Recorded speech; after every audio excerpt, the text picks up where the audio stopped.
আজ আমি আপনাদের সাথে শেয়ার করব গরুর খাঁটি দুধ দিয়ে কাঁচা আমের ভর্তা। দেখেন কত সুন্দর একটা কালার আসছে, একদমই লোভনীয়। তো ফুল ভিডিও দেখতে সাথেই থাকুন কিভাবে ভর্তা তৈরি করি। খুব মজার একটি খাবার, একবার খেলে একদম প্রেমে পড়ে যাবেন এই ভর্তার। দুপুরবেলা হাঁটতে হাঁটতে পুকুর পাড়ে গিয়েছিলাম, তো চোখে পড়লো আম গাছে কিছু কাঁচা আম। তো ভাবলাম দুধ আছে, গরুর দুধ আছে ঘরে, দেখি ভর্তা খাওয়া যায় কিনা। আর পুকুরের পাড়েই হচ্ছে এই কাঁচা আম গাছটা, মানে কিছু পাকছে কিছু এখনো কাঁচা আছে। তো টনা নিয়ে চলে গেলাম, টনা ছাড়া তো আর আম পারা যায় না। আর আমি যেহেতু মেয়ে মানুষ, আম গাছে উঠা যাবে না। দেখেন এই যে আম পারলাম, একটা আমে হবে না, ভাবলাম আরও কিছু আম পারবো, কারণ দুধ দিয়ে আম ভর্তা খুবই টেস্ট হয়। আমি একাই অনেকগুলো খেয়ে ফেলতে পারি। তো একে একে 2-3টা আম পারলাম। এই যে দুইটা হচ্ছে কাঁচা আর সামনের দুইটা হচ্ছে পাকা। তো কাঁচা দুইটা দিয়ে ভর্তা করব, পাকা দুইটা পেয়ে গেলাম কাঁচা আম পারতে আইসা। তো এখন ঘর দিকে নিয়ে যাচ্ছি হাঁটি হাঁটি পা করে, কারণ আমি তো হইলাম মানে অকর্ম একটা মেয়ে, কিছুই পারি না। আম্মুকে দিয়ে কাটাবো, তো আম্মুকে বললাম ভর্তা খাবো, আম কেটে দাও। দেখেন আম্মু কি সুন্দর করে স্লাইস করে একদম কাটছে। আম্মু খুব ভালোভাবে আম কুচাইতে পারে, সেটা আমি পারি না। কিন্তু এই যে দেখেন আমের কালারটা কত সুন্দর, যদিও এখন কাছে কাঁচা আম নাই, আধা পাকা বা বাড়তি হয়ে গেছে। তো তারপরেও আম্মুরে বললাম কেটে দাও, আমি দুধ দিয়ে আম ভর্তা খাবো। তো আম্মু আস্তে আস্তে কেটে দিতেছে আর আমি আপনাদের সাথে শেয়ার করতেছি।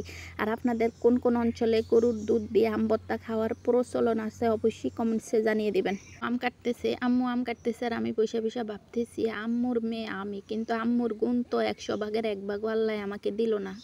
এইসব কথা ভাবতে ভাবতে দেখলাম আম্মুর আম কাটাও শেষ। দেখেন কতগুলো আম কাটছে আর কালারটা খুবই সুন্দর, অনেকগুলো আম কাটা হয়েছে। আর এইদিকে দেখেন খাঁটি গরুর দুধের কালারটা কি অসাধারণ একটা কালার, একদমই মানে গরুর খাঁটি দুধ। তো এখন হচ্ছে আমের ভিতর দুধগুলো ঢেলে দিব আপনাদের সাথে। তো আগেই আমি বলছিলাম যে আজ আমি শেয়ার করব আপনাদের সাথে গরুর খাঁটি দুধ দিয়ে কাঁচা আমের ভর্তা। তো এখানে দুধ দিয়ে দিলাম, তারপরে দিয়ে দিলাম মরিচের গুঁড়া অল্প পরিমাণে, আমি জাল একদমই খেতে পারি না আপনারা জানেন। তারপরে দিয়ে দিলাম পরিমাণ মতো লবণ, তারপরে চিনি নিয়ে নিলাম। এখন হচ্ছে চিনি দিয়ে দিব একটু বেশি করে, কারণ আপনারা জানেন আমি মিষ্টি জাতীয় খাবারের খুবই লোভী। তো সব কিছু দিয়ে দিলাম। এখন হচ্ছে ভালোভাবে হাতের সাহায্যে